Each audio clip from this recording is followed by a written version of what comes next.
Bayangkan ada pintu di bumi ini, yang kalau kamu nekat membukanya, kamu tidak cuma melanggar hukum, kamu melanggar batas yang dibuat oleh alam, sejarah, dan manusia.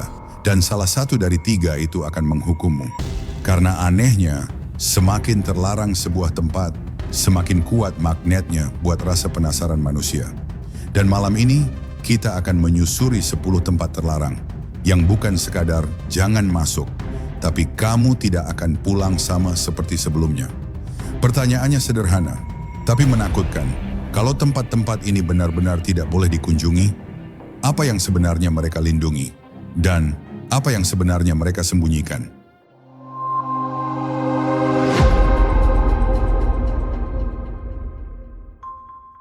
Kisah ini meledak bukan karena rumor, tapi karena satu tindakan nekat. Tahun 2018, John Allen Shaw mencoba mendarat di North Sentinel Island, pulau terlarang milik India, untuk menemui suku Sentinelese yang menolak dunia modern. Ia dibunuh tak lama setelah mendarat. Di satu sisi, dunia berkata, itu konsekuensi. Di sisi lain muncul pertanyaan yang lebih dalam. Jika sebuah suku ingin benar-benar ditinggalkan sendirian, kenapa manusia modern justru makin ingin menerobos? Dan begitu kita menelusuri satu tempat terlarang, kita akan menemukan pola. Banyak larangan dimulai dari alasan yang masuk akal, lalu tumbuh menjadi pagar sunyi, pagar yang semakin tinggi, dan semakin sedikit orang yang tahu apa yang ada di baliknya. Sejarah mencatat, tempat terlarang bukan fenomena modern. Romawi kuno punya zona sakral yang tak boleh diinjak sembarang orang. Kerajaan-kerajaan punya ruang arsip yang hanya bisa dibuka oleh segel tertentu. Tapi yang kita bahas hari ini adalah larangan yang bertahan sampai era satelit.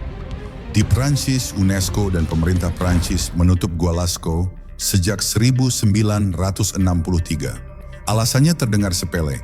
Napas manusia, kelembapan, jamur, bakteri. Semua itu menggerogoti lukisan prasejarah yang diperkirakan berumur sekitar 17.000 tahun.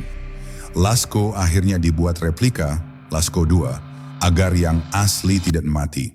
Di India, antropolog T.N. Pandit, Anthropological Survey of India, ikut mendokumentasikan kontak terbatas dengan Sentinelese pada abad ke-20.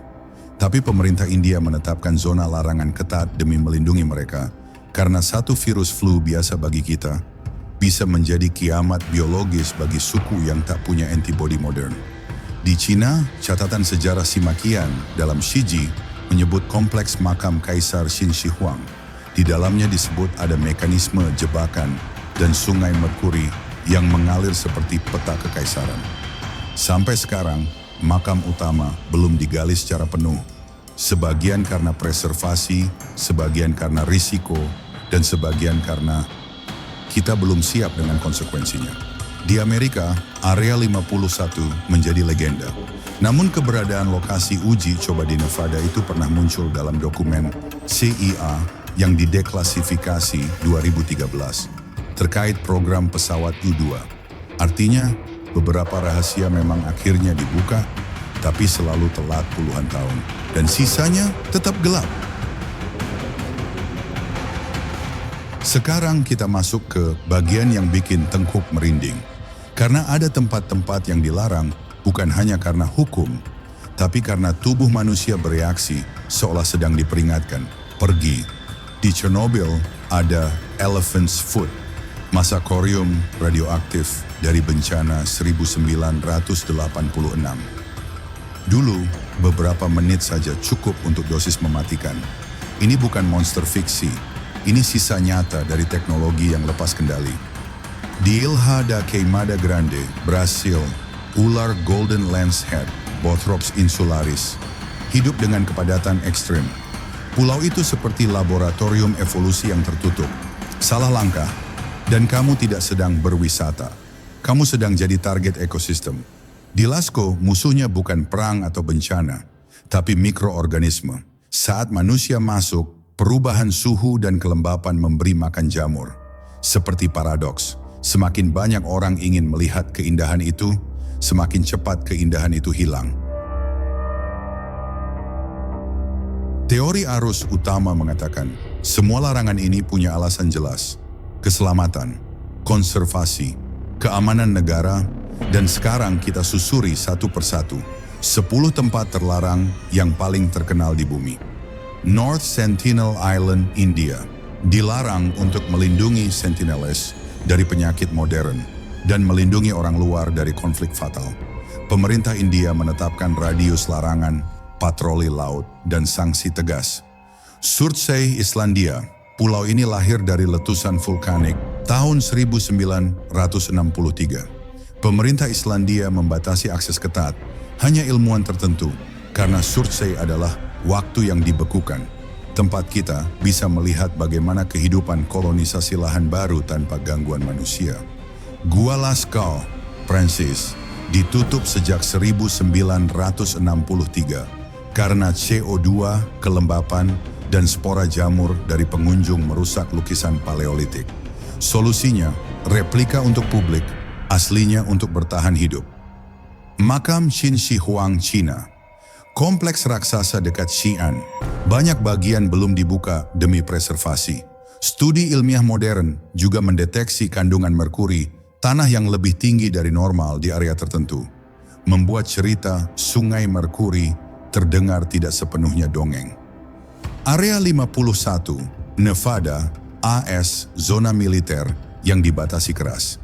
Alasan resmi, pengembangan dan pengujian teknologi penerbangan dan pertahanan.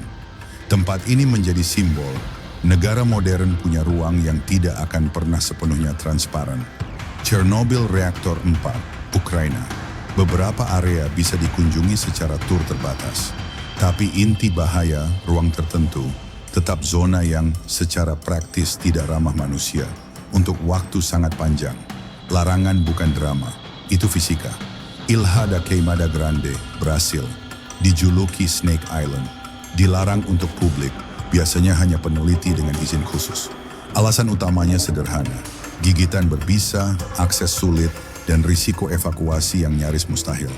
Poveglia, Italia, pulau kecil dekat Venesia, lama dikaitkan dengan wabah pes dan rumah sakit jiwa.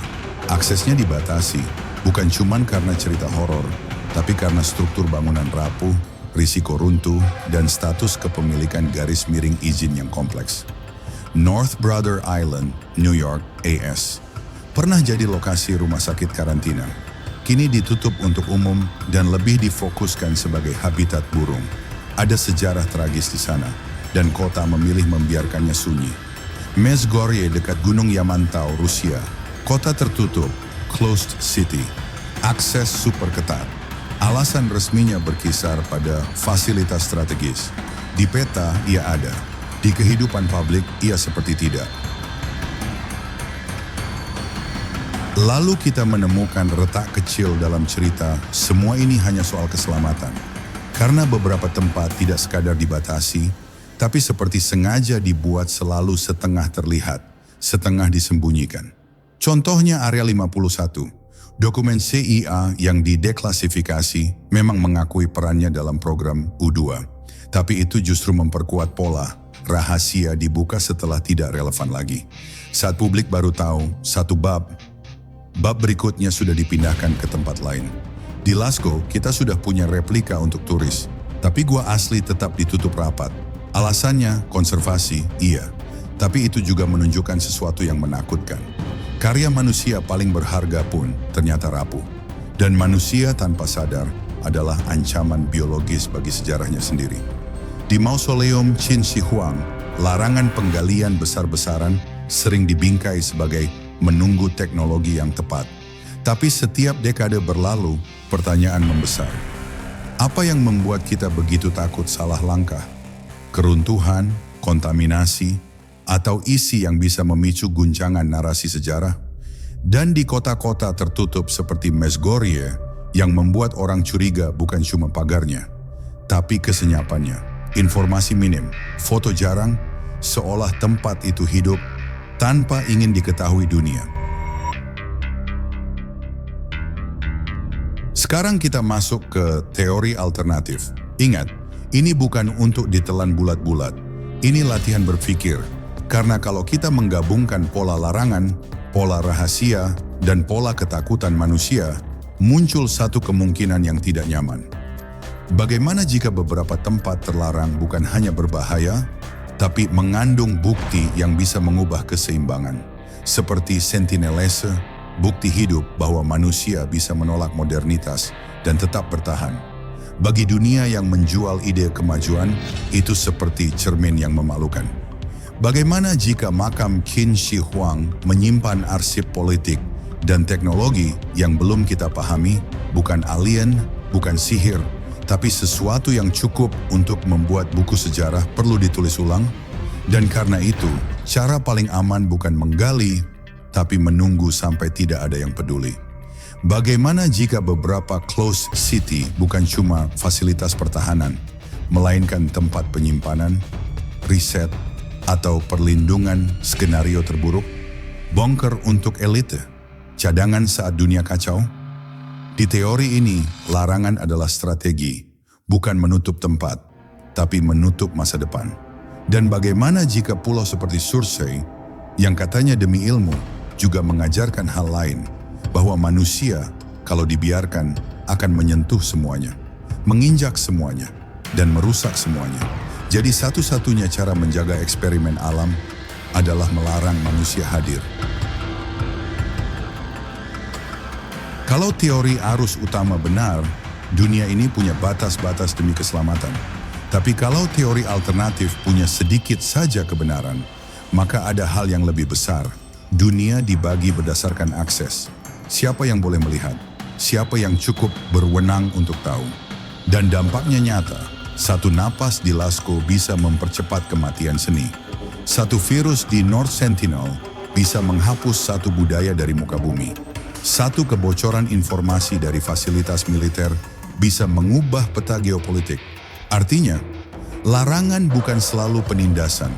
Kadang larangan adalah bentuk tanggung jawab. Tapi tetap ada sisi gelapnya. Karena begitu manusia terbiasa menerima dilarang, kita mulai lupa bertanya, siapa yang menetapkan larangan? Dengan alasan apa? Sampai kapan? Di titik itu misteri berubah jadi struktur kekuasaan. Di balik semua peta terlarang ini, ada satu konflik kuno. Rasa penasaran melawan kebijaksanaan. Manusia dibangun untuk bertanya. Tapi tidak semua pertanyaan harus dijawab dengan kaki yang melangkah masuk.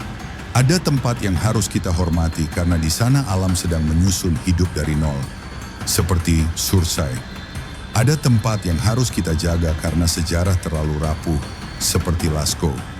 Ada tempat yang harus kita hindari karena luka manusia belum sembuh, seperti Poveglia dan North Brother Island. Dan ada tempat yang ditutup karena manusia takut pada manusia lain, seperti kota-kota tertutup. Mungkin kedewasaan peradaban bukan ditentukan oleh seberapa jauh kita bisa pergi, tapi oleh seberapa sering kita memilih untuk tidak merusak sesuatu yang tidak bisa kita ganti. Sekarang aku lempar pertanyaan yang biasanya bikin kolom komentar panas. Dari 10 tempat ini, mana yang menurutmu harus tetap terlarang selamanya? Apapun alasannya? Dan mana yang menurutmu justru wajib dibuka untuk sains dan kemanusiaan? Dengan syarat ketat, karena pengetahuan itu terlalu penting untuk dikunci? Tulis pilihanmu, jelaskan alasannya, dan balas komentar orang lain dengan argumen. Bukan emosi. Kalau kamu ingin versi lanjutan, 10 tempat terlarang yang ada di bawah laut. Bilang di komentar, karena semakin kita menggali larangan, semakin kita sadar, bumi masih menyimpan pintu yang belum siap kita buka.